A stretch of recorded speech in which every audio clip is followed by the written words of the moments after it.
why we are limiting the coin sales so Now, drastically. I see. How they think, So your question somebody is, wants to sell more right. coins. So your question is, some of us mine coins and they go to the internal exchange, Yeah. and some of us sell coins and buy coins. Yeah. So as OneCoin, as I say, is 1 year old, first of all. It's not like Bitcoin, it is not a liquid market yet.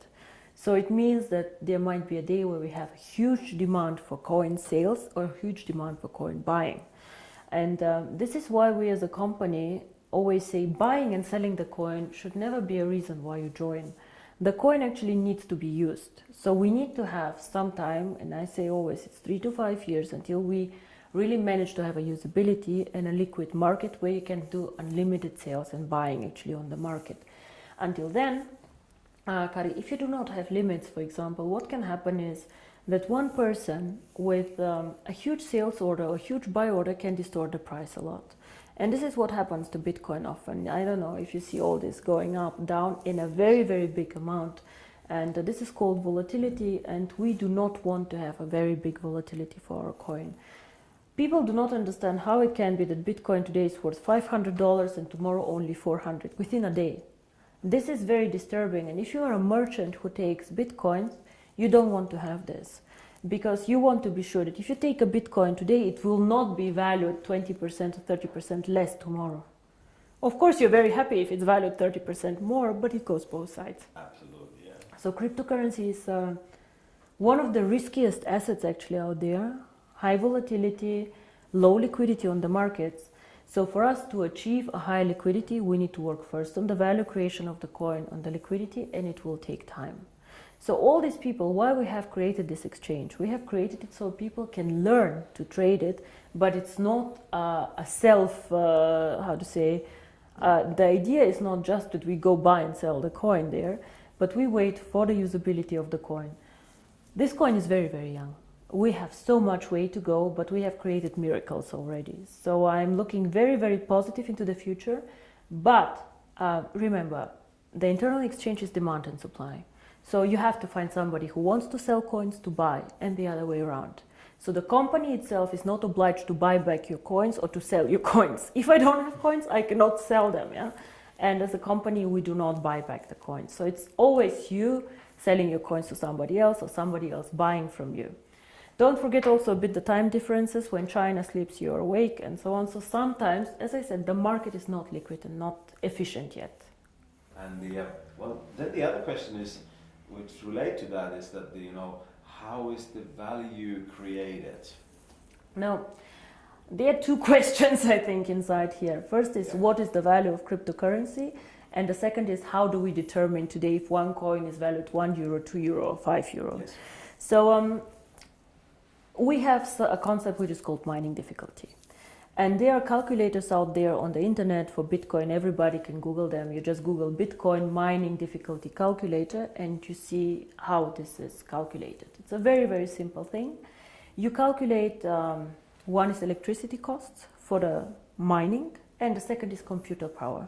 So to mine a coin, you need obviously a computer to do some calculations and electricity to get the computer running. So depending on these two things, the mining difficulty grows or goes down. It goes both ways. It can go up, it can go down. The more miner join, however, the more people who want to mine, the higher the mining difficulty goes, because more of them are in the pools.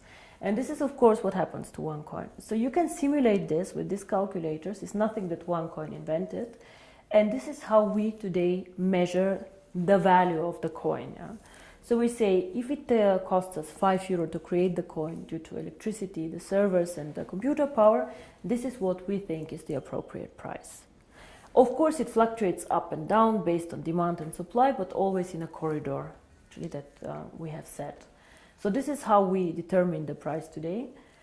And the second question that you had actually is, but one day we go to the open market, so how do we know what is the value of this cryptocurrency? Why is Bitcoin worth $400 and not 1,000 or whatever? And here, in my opinion, there are two things how we determine the value of cryptocurrency. Cryptocurrency is not backed up by anything. We know this. So it's actually worthless. So it's not backed up by gold. It's not backed up by any other asset. OneCoin is not backed up. Yeah? Bitcoin is not backed up. But there's still value inside, and I'll tell you why. One is, first of all, the brand. Bitcoin currently have a very strong brand. Everybody knows them, they were the first one. Of course, there are always good and bad things about the brand, but they are very well known. Milka Chocolate is a very well-known brand. Procter & Gamble are a very, very strong brand. So the more people joining OneCoin and the more people speaking about OneCoin, the stronger our brand becomes. And this, I think, is something that makes us really a family, because if you go in the network marketing approach and go and sell shampoo, it does not make you stronger if somebody on a sideline sells shampoo. Only your downline makes you happy.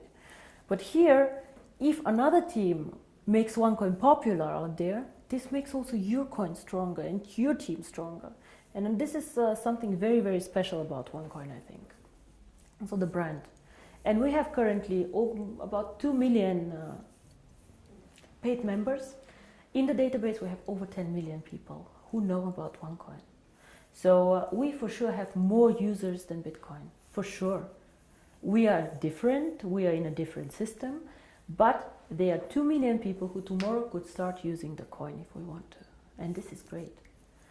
So this is one part of the value, but most people use Bitcoin currently as value storage, like gold. I put it in the safe and I keep it there, which is okay, but a bit of a dangerous concept. Everything that goes up can also go down, and you're not special. You know, and if you're not special, why use OneCoin? Why not use 2Coin, 3Coin, dark coin, who knows? So we are probably one of, or probably the only company who focuses so much on usability of cryptocurrency. Why cryptocurrency? How can it change the world? And our two slogans are the future of payments or join the financial revolution.